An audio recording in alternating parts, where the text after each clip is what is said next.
boring question. Okay, next question's from Madis. Mark, should you put your coaching prices up before the sales call? And how do you promote the free 30-minute strategy session in the most authentic way?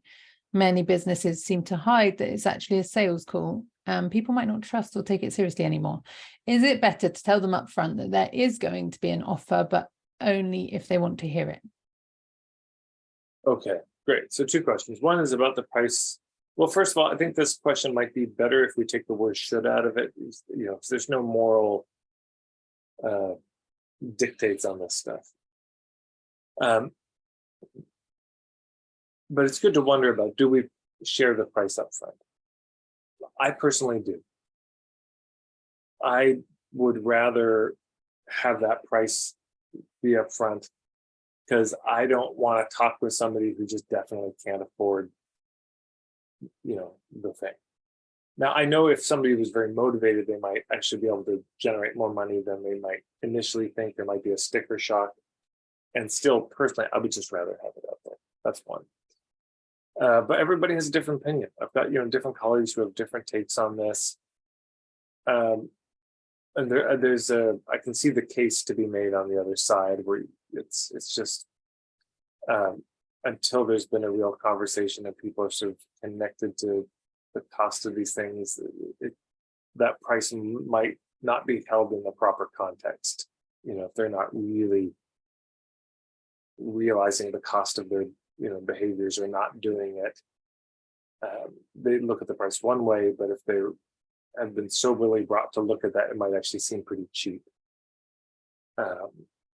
So I can see it, and still personally, I just tend to just have it up front. This is this, or some people will say, here's the ballpark.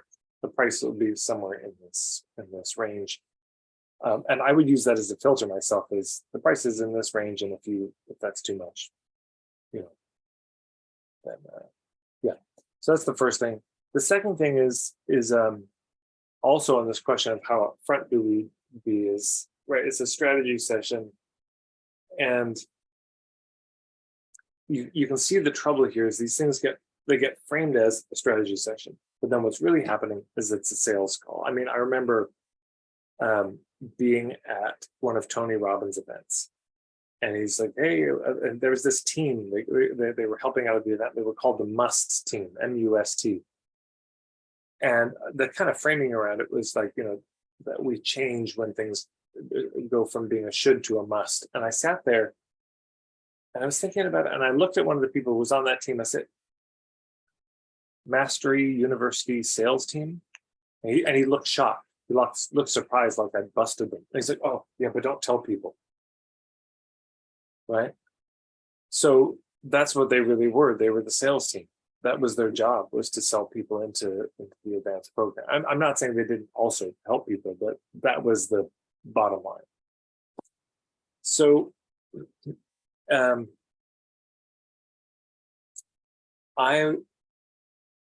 think the big problem is that is the intention. If the intention going into one of these discovery sessions is to sell people, it's just the wrong intention. That's going to cause trouble. Because one, if you're upfront about it, nobody wants to just show up to be convinced. And second, if you hide it, then they show up and suddenly you're trying to convince them. It's no good. So to me, the framing of it, what allows us to just put it up front and talk about it, is we say, look, the reason I do these calls is, to see if we're a fit. And the calls tend to be very useful anyways, because there's a lot of good questions that get asked. So you will get some value out of it. And yes, fundamentally, but I'll say this. This is one of the questions you have to decide. Is this going to be a genuine coaching call? Caroline Leon, carolineleon.com. She teaches courses on this, of how to use free coaching sessions as a way to build a business. But it's really a coaching session. There's no pitch in it. I believe what she and some other coaches do is this approach of, I just don't do this, so I'm not as familiar with it. But you do, and Betty, you may know more than I, but you do the coaching session, and then at the end, if it feels like it fit, you schedule a separate call to talk about working together. Do I have it right, Betty, or do you know? Yeah, that it depends. I do that sometimes if I don't have time. Sometimes I just finish the call and then I just sit and kind of look at them and wait for them to ask if, it's just like that's the end of that, and then let them lead if they want to ask more. But then schedule another. Yeah, you're right. So, and there can be the question like, where do you think we should go from here? It can be the laying out. Like, look, I mean, I'm a fan of just something like this, where you do the coaching session. First of all, okay, one is before they book the call, if that's there, is if I think I can help, I'll let you know. Then at the beginning of the call, you frame the order of the call. So, hey, first I'm gonna. There's 4 parts to this, really. One is I'd love to hear where you're at. What has you calling? Second, I'd love to hear what you want. Third, I'd love to talk about what's in the gap just to see if I can help. And fourth, if I can help, I'll let you know at the end of the call. We can talk about that and no pressure.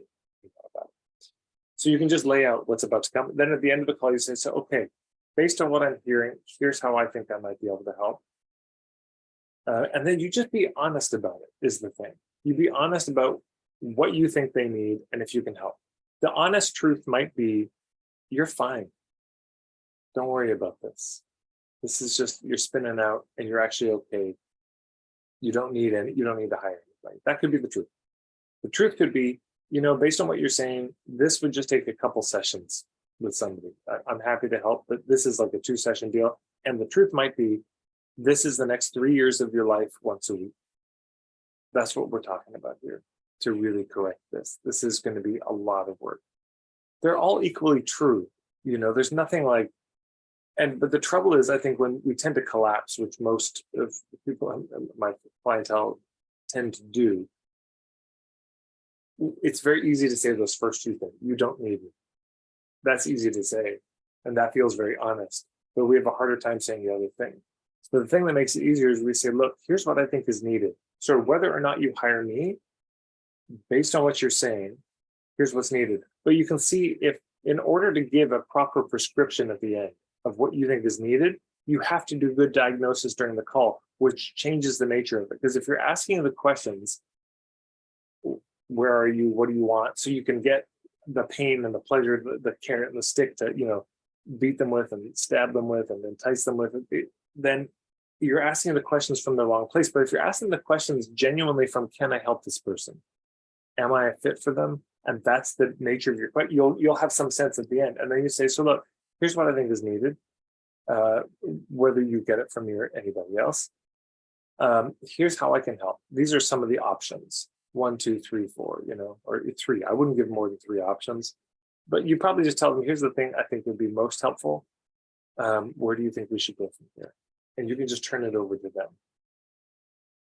And then it's just upfront. You're just having a candid conversation about whether it's a fit. And you could say, look, and if you'd like to talk about that more, let's schedule another call where we can go a bit more in depth into that. And no pressure, by the way. It's not, you come to that call, you have to buy that, of course. It's just, if you're curious and you're interested, And then, but this is also why, before they ever show up to a discovery call, I would like them to know a bit more about who I am and my philosophy. I don't want to be trying to educate them about my entire philosophy during that call. So if I were to do this in a while, I'll do next year, the year after, I'll do an apprenticeship program where I teach business coaches how to do what I do. And that'll cost a lot more. That'll be what you call a high ticket item. So I'll probably have to have one-on-one conversations. But before that conversation, they will have to have watched the Ethical Marketing Starter Kit in its entirety. They're going to have to know my content, basically. Hopefully they've been following me for years so that it's not on the call and they're saying, so what's your take on marketing? Like, fuck no, I'm not doing this right now. So you can make the hoops any size you want, any number you want. Because you can imagine if somebody comes to you, they have no idea who you are. Oh, look, free half hour of help. And they book it just wanting help for that half hour. This is not an ideal situation. They definitely don't want to be pitched. They just like, it's a tire kicker. But if somebody comes and they've been following you for years and they're interested in your larger packages, but they just want to talk to you to be sure it's a fit, that's a much more productive conversation for your business and more useful for them. So there's so much more to it than just, I don't know, how do I frame it, or how upfront should I be? Yeah, I mean, entirely upfront. If it's a free coaching session, call it a free coaching session and do free coaching, and at the end have the conversation to schedule another call. And if it's this is a conversation to see if it's a fit directly, and it's not a coaching call, you're not getting help. We're just talking about if it's a fit, I would name it that. And if it's those are basically the only two options, because I don't see them wanting to call to be in a sales call. Like, why would they want that? Nobody wants that. So it's either to see if it's a fit or to get help. Any other thoughts on that, Betty? Yeah, one thing I do on my scheduler tool is I write there, this is not a pitch. This is a 45 minutes for you, a coaching session. And yeah, I'm not going to pitch you at the end. Just so great. So you know, yeah. Because yeah, it is so common. I think you're right that people are suspicious of it. Is this just going to be a sales thing? And so we just have to be candid about what, how that conversation will happen, because they get it that this is part of why we're doing these calls, is to find clients. Of course, I don't think for the most part people begrudge us that at all. What they begrudge is the ambush, is being suddenly cornered, is having all their vulnerable information now weaponized to get them to buy. Nobody likes that. Nobody likes the pressure. But people like getting help. And so, if the vibe is chill and lean back and like, well, let's just see, is this, I don't know. Then people, I think, really tend to be fine with it. But I think it is good to say, right, this isn't a pitch. Even with workshops sometimes. I mean, with my day-long workshop, it doesn't come up a lot, but it has come up from time to time. Not enough that I make a deal of it, but where people ask, is this day-long workshop just a pitch for your coaching programs? That's a real concern for them. So if that comes up a lot, I probably would. If it was an evening workshop or just an intro, I might be very explicit and say, this is not a covert, this is a pitch. This is me just sharing my point of view. And there'll be a fun. And so, for example, when I do my free First Thursday calls once a month, I say during this call, there will be a 5-minute shameless plug for my membership. I just tell people up front, that's going to be in there somewhere. And I wait till there's the most people, or what I think will be the peak, and I do my plug, and that's it. And I keep to the 5 minutes. But you could see if I said 5-minute shameless plug and it turned into a half-hour pitch, then there's the understandable betrayal. So there we go.